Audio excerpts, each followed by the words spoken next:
Yo! What's up mga boss? So medyo gabi na. Hindi ko makapagsalita na maayos. So I hope na naririnig nyo ako, no?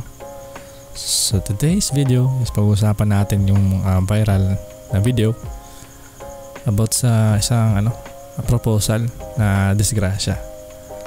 So if hindi pa kayo nakapanood, so yan, tingnan nyo to mga boss.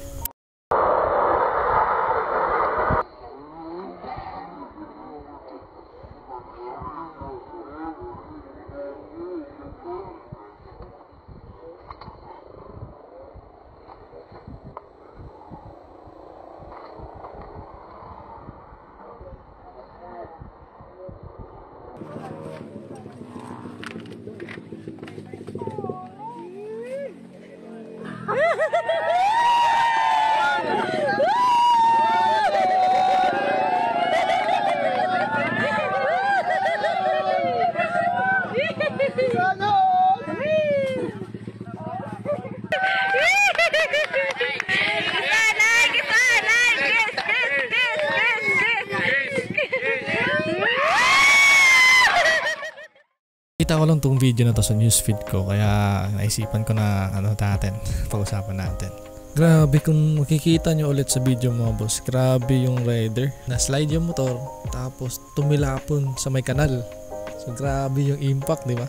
Buti na lang naka-helmet siya, tsaka may jacket siya na pang riders na jacket, yung riding jacket.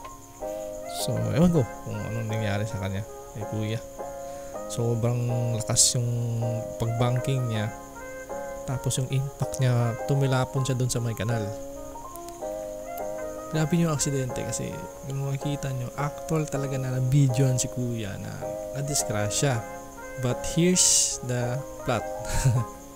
Kasi nga ginawa yung ganun na, ewan ko kung sinadya ba talaga or aksidente.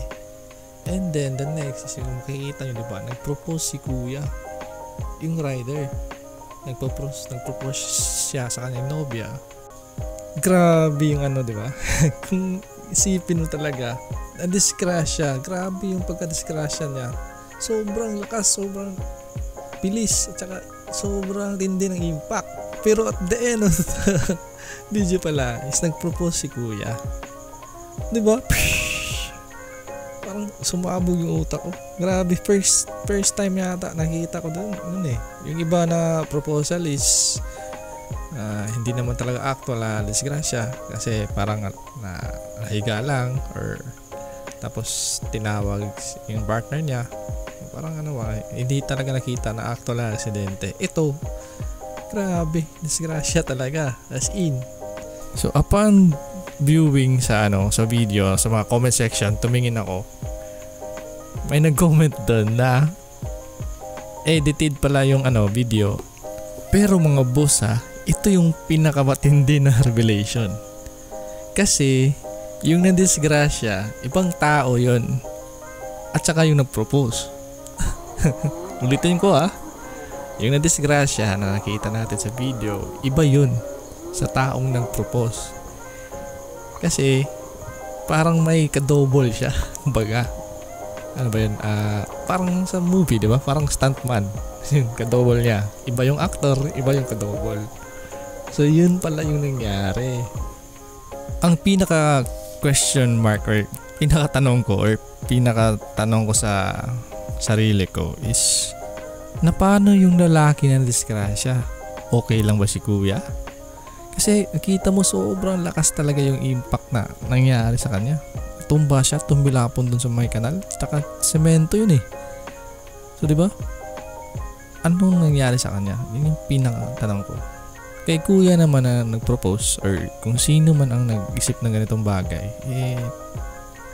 parang hindi naman ako sa hindi naman ako na ang tao dyan, hindi ako against sa ginawa ni kuya na na-propose siya kay ate, sa kanyang fiancé.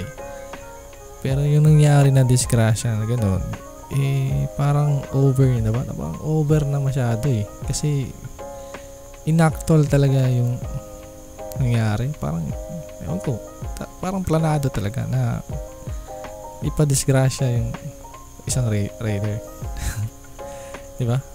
So, kawawa si kuya yung actual talaga na aksidente. Ano kayang nangyari sa kanya ngayon? Na-hospital ba siya? Wala kasing update dun sa nag-post ng video kung okay lang ba si kuya niya tumilapon.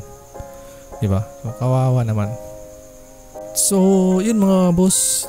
Dito ko na lang siguro yan ang video kasi sobrang haba na. And may iwan akong tanong sa inyo.